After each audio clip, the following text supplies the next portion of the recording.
इमरान खान साहब ने अनाउंस किया कि वो असेंबलियां तहलील कर देंगे। जुमे का दिन उन्होंने दिया है और अगर किसी तरीके से असेंबलियों की तहलील रुक जाती है या नहीं होती तो फिर कोई तगड़ा प्लान बी पाकिस्तान तहरीक इंसाफ के पास नहीं है।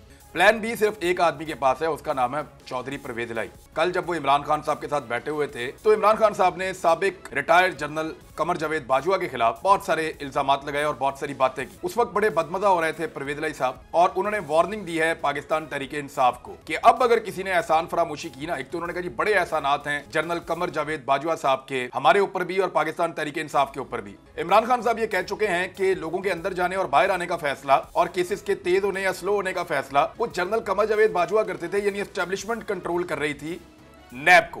इमरान खान साहब ने अनाउंस किया कि वो असेंबलियां तहलील कर देंगे और जुमे का दिन उन्होंने दिया है, उसका इंतखाब किया है। पंजाब और खैबर पख्तूनख्वा की असेंबलियां तहलील की जाएंगी। किसी के पास भी प्लान बी नहीं है, हम पहले भी इसके ऊपर बात करते रहे हैं। इमरान खान साहब के पास असेंबलियां अगर तहलील होती हैं तो फिर वो इलेक्शन की तरफ जाएंगे और अगर किसी तरीके से असेंबलियों की तहलील रुक जाती है या नहीं होती तो फिर कोई तगड़ा प्लान बी पाकिस्तान तहरीक इंसाफ के पास नहीं है। अगर असेंबलियां तहलील हो जाती हैं तो कोई फिर तगड़ा प्लान बी जो है वो पीडीएम की जमातों के पास नहीं है। प्लान बी सिर्फ एक आदमी के पास है, उसका नाम है चौधरी परवेज इलाही। और चौधरी परवेज इलाही साहब ने कल जब वो इमरान खान साहब के साथ बैठे हुए थे तो इमरान खान साहब ने साबिक रिटायर्ड जनरल और army chief general Qamar Javed Bajwa के खिलाफ बहुत सारे इल्जामात लगाए और बहुत सारी बातें की। उस वक्त बड़े बदमजा हो रहे थे परवेज इलाही साहब, लेकिन आज उन्होंने इस हवाले से एक प्रोग्राम में बातचीत की है और उन्होंने वार्निंग दी है पाकिस्तान तहरीक इंसाफ को कि अब अगर किसी ने एहसान फरामोशी की ना, एक तो उन्होंने कहा जी बड़े एहसानात हैं जनरल कमर जावेद बाजवा साहब के हमारे ऊपर भी और पाकिस्तान तहरीक इंसाफ के ऊपर भी। तो जहां तक मेरे पास इंफॉर्मेशन है कि चौधरी बरादरान के ऊपर वाकई एस्टेब्लिशमेंट के बड़े एहसानात हैं, क्योंकि मुझे अच्छी तरह याद है कि 2020 में 2019 में ये फैमिली नैब के अंदर मुकदमात का सामना कर रही थी और इनके लिए बहुत मुश्किल वक्त आ गया था और उस वक्त ये मुख्तलिफ लोगों से मुलाकातें भी कर रहे थे, भाग दौड़ भी कर रहे थे। मुख्तलिफ मीडिया के अंदर खबरें भी छपी थी। वॉइस ऑफ अमेरिका ने इसके ऊपर पूरी एक रिपोर्ट छापी थी कि इमरान खान साहब के इत्तेहादी जो हैं उसमें क्या दरार पड़ गई है।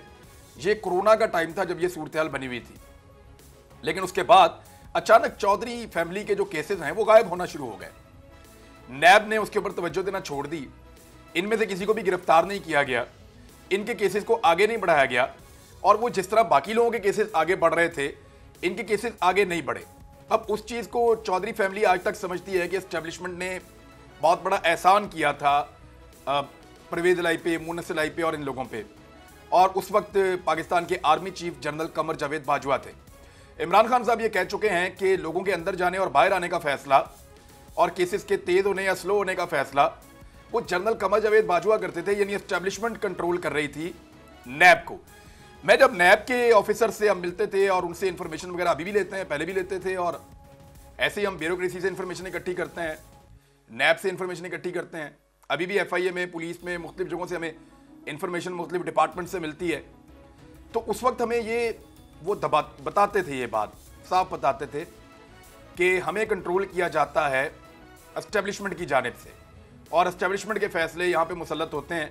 तो केसेस तो सबके ऊपर हैं, बाज़ औक़ात रफ्तार तेज हो जाती है, बाज़ औक़ात रफ्तार सुस्त हो जाती है, लेकिन इस बात पे सारे कन्विंस थे कि जो शहबाज शरीफ और इनकी फैमिली वाले केसेस हैं और ओमनी वाला केस है, ये पाकिस्तान की हिस्ट्री के क्लियर तरीन केसेस हैं, इनके अंदर सजा ज़रूर हो जाएगी। लेकिन बाद में हमने देखा कि ये केसेस भी NRO 2 की भेंट चढ़ गए, बज़ाहिर तो ऐसे ही दिखाई दे रहा है।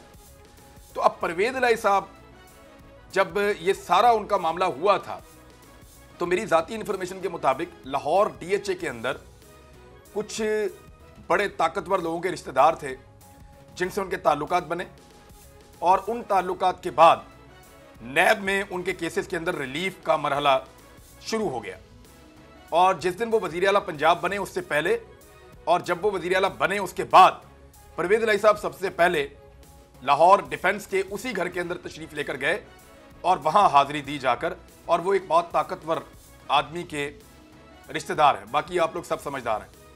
अब मामला ये है कि इमरान खान साहब ने परवेज इलाही साहब की मौजूदगी में जनरल रिटायर परवेज मुशर्रफ साहब के बारे में, जनरल रिटायर कमर जावेद बाजवा साहब के बारे में बहुत सारी बातें खोलकर सामने रखते हैं।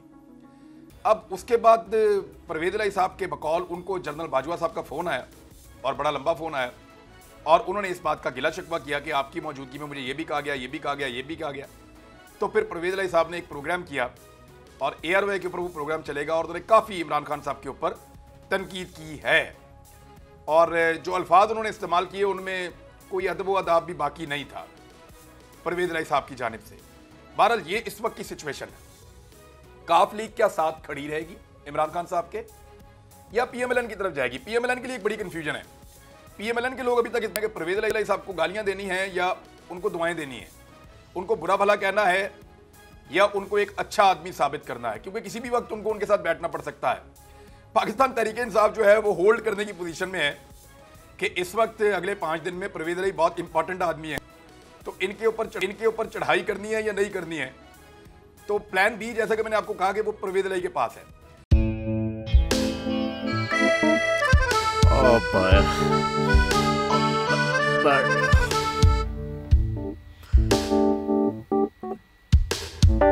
इंतशार से निकलने का वाहिद हल इंतखाबात हैं। हकीकी आज़ादी मार्च आज रवात। खसम आयत के मुताबिक अगर आप उसको ये रिपोर्ट दे दें तो मैं आपको 3-4 सीटें दे दूंगा। मौलाना हाँ साहब, वो जो रिमोट हमें दे दे और वो जो नीली पीली चैनल है वो लगाए। जाओ शबाज। हम ऐसा टीवी देखते ही नहीं जिसका रिमोट हमारे हाथ में ना हो। और यहाँ पे कोई 2 नंबर ही नहीं चलेगी। और हम कोई गुलाम है जो आप रिमोट मांगे हम दे दें? Absolutely not. यहाँ पे सिर्फ पाकिस्तान का नंबर 1 चैनल चलेगा, बोल, जो हकीकी सहाफत की जंग लड़ रहा है। पाकिस्तान के लिए कोई और नहीं, सिर्फ बोल खड़ा है। आप सब भी बोल देखें।